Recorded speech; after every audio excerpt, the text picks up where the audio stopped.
So everyone, this is day 2 of the Success Summit. I have to say that we are so excited. We have a really great lineup for the rest of the day, including our next guest, Lindsay Harle Kadatz. Lindsay, I can see you in the green room.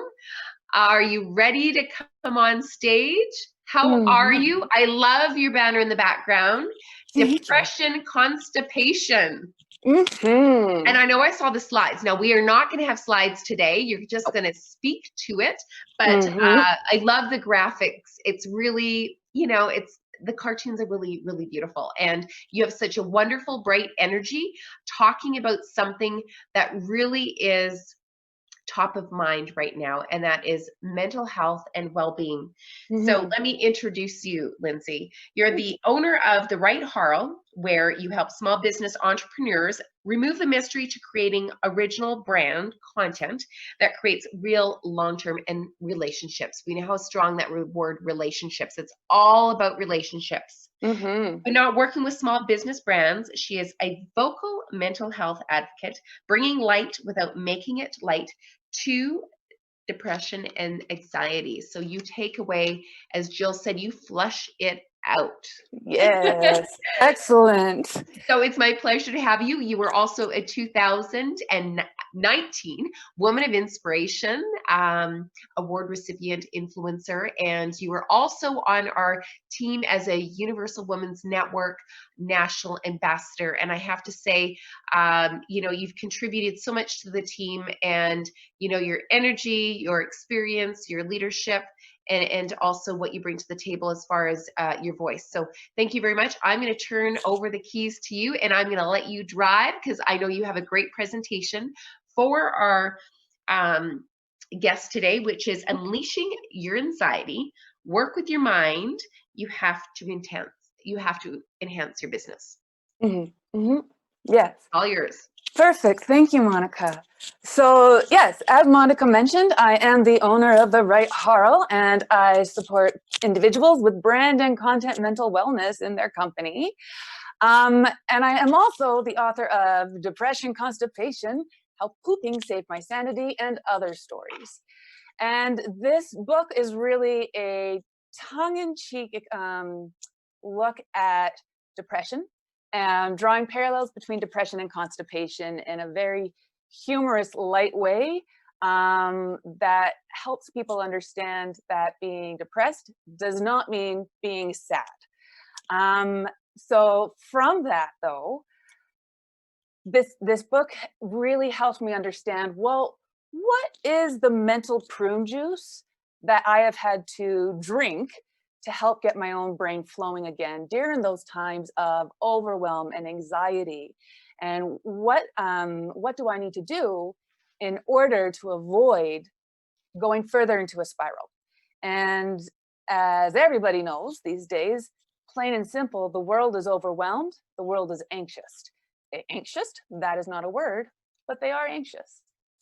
So we're just going to capture some of these wonderful mental prune juice lessons, and I hope that there's a few that can help you drink yourself along the way. Let's do that and clear your own brain so that you can just start to get some flow again. So mental prune juice number 1, try a different stall for a different perspective. Now there's 2 points I want to cover with this juice lesson. And the first one is, when you are overwhelmed, when you are anxious, sometimes you literally just need to change location. You need to stop what you're doing and change what you're doing to just refocus your energy. And so in those moments when you start to feel yourself starting to go, what do I do? Oh my gosh, it's so much. You can go for a walk, go for a run, paint. I myself am a big puzzler. I love doing 2D puzzles. And it's simply because I'm looking at these things that are forcing me, looking at these pieces that are forcing me to look at different perspectives. And in the back of my head, the overwhelm is starting to go away because I'm not focusing on how overwhelmed I am. I'm focusing on getting a solution on something completely different. So the second point I want to make with try a different stall for a different perspective really comes down to what things that you do that you don't believe are actually helpful for your mental health. And what I want to go here is I myself do take antidepressants. However, in 2017, I had a very different approach and belief in my antidepressants than I do today. And I had an alarm on my phone that kept saying every day, take your meds, take your meds, take your meds. And what I was subconsciously doing was reminding myself that I was quote unquote sick and that I was having to take medication to get better. And in my head, if I could get off my antidepressants, I was then better. I was fixed. This is not a healthy way to be taking medication to make yourself better. And especially since it was only one part of my mental health aspect. As I was working through that belief, a friend of mine from junior high actually posted on Facebook, just so timely. I am so happy every day when the alarm in my phone goes off that says it's time to take your happy pills. And I knew she was talking about her antidepressants simply because I know her. And I completely stopped and thought, holy smokes. I said something else. Holy smokes, though. She thinks her medication helps her. She takes it because she doesn't believe she's broken. It helps her be who she is.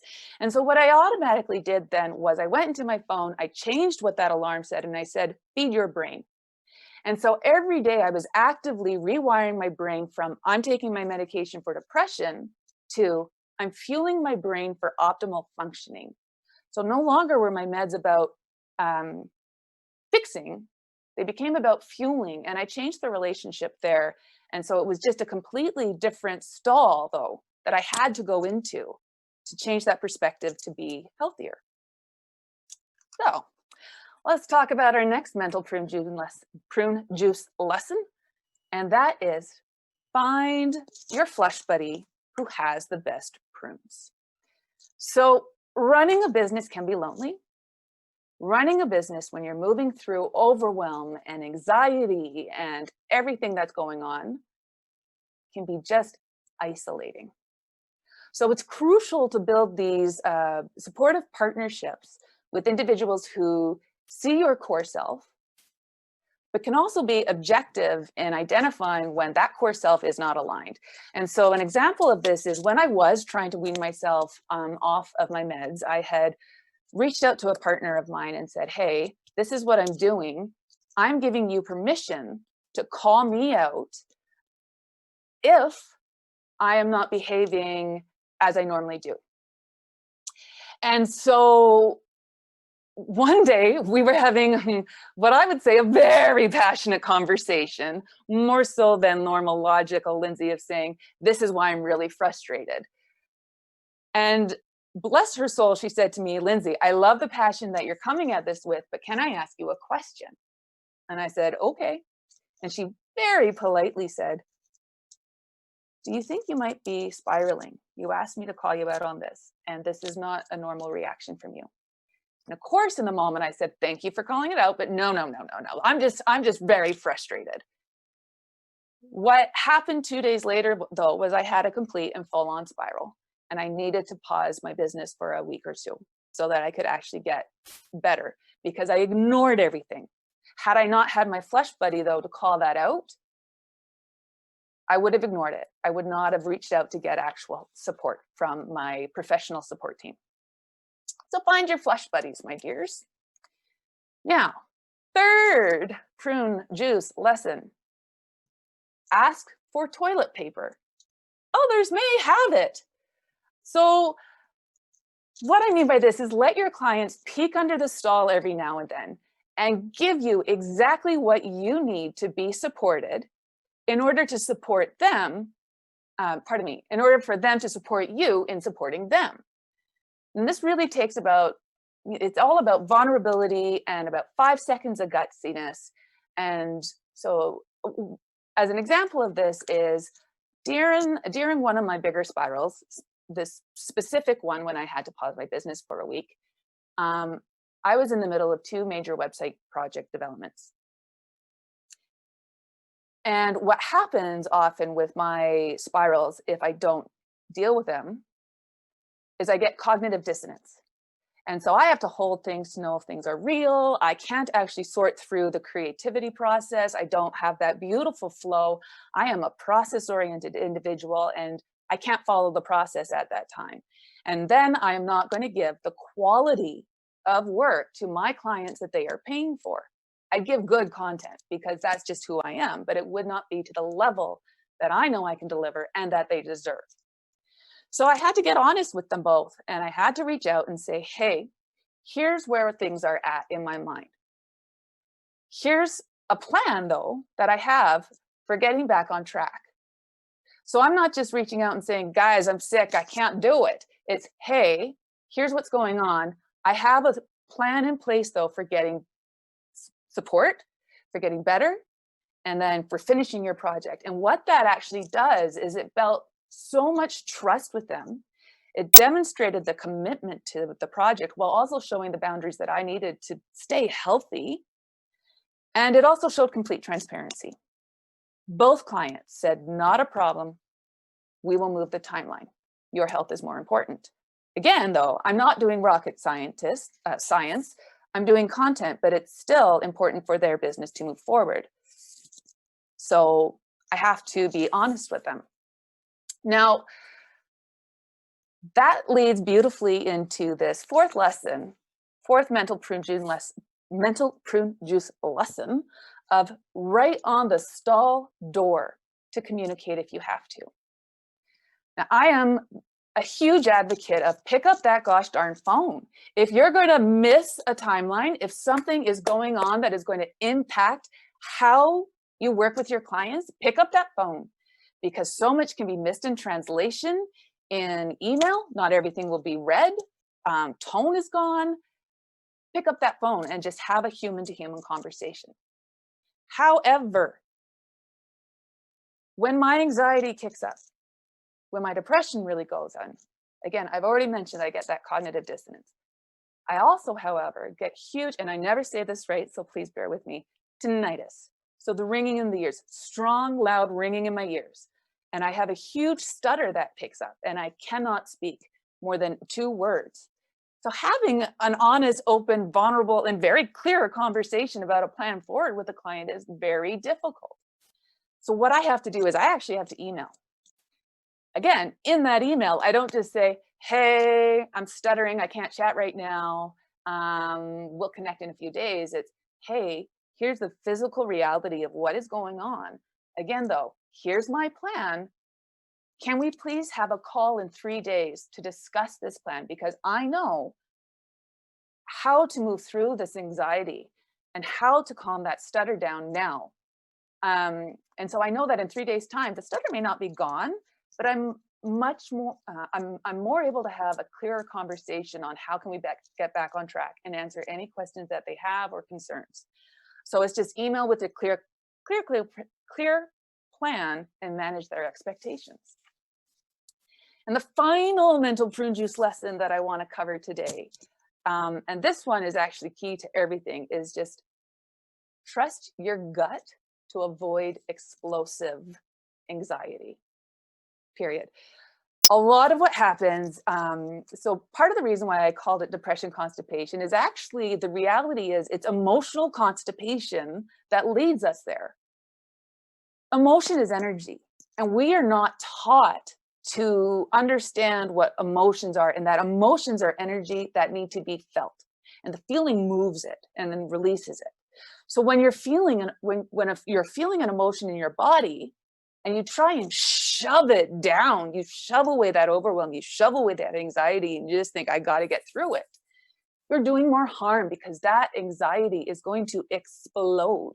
And it's not going to explode when you want it to. And it's going to explode on the wrong person. And that's not okay. It's not okay for that person, but it's not okay for yourself either, because that's not fair to you. So when you start feeling this anxious stuff, for myself, I get it in my gut and my heart, and I start to shake and get clammy, and I can sense it. I actually have to stop. And then I sit and I go through and I identify exactly what emotion it is, and I own it. And then I can start to move through it. How? Well, you can reach out to your mental prune juice, but pardon me, your flush buddy. I journal. I often do a lot of free-flowing journaling. Again, go back to that changing of perspective, or even, and sometimes this can be it, is just actually identifying what that one emotion is. And you can use that with emotions wheels and everything to just really sort through what the heck is going on in here, so that it doesn't all come together and burst out. Yeah, and that is basically 5 of my many mental prune juice lessons. So I just want to leave you with this following thought is, what mental prune juice do you need to drink in order to harness your mind and just unleash that anxiety that's holding you back? Thank you. Thank you, Lindsay. I love how you're taking this spin on something and you're just lightening it all up. You know, I don't think people are going to write on the bathroom stall, but I love the, I love how you are reframing that. And there's so many really interesting pieces that you have to that, but you know, I never realized, like, it just takes that switch your brain off and switch the activity. If you're feeling anxious and overwhelmed, switch the activity. Get up, go let the dog out, go for a quick walk, change the task. You know, I never thought of, I'm always going to now look at puzzles differently. I don't do puzzles a lot. But now that you framed it for me, that you focus on something else and that you're focused on a solution where you're not busy up here thinking about the task, that is brilliant. That is pure gold. So I might not get 1,000-piece puzzle, but I might have something from my son's stash that might be like the 100-piece puzzle that I might do, and I'll just put that together. Yeah, my husband does Lego, right? So Okay. I'm like this 2D gal, and he's just all about the Lego. So it's what is the puzzle in your own world, and that's how, for me.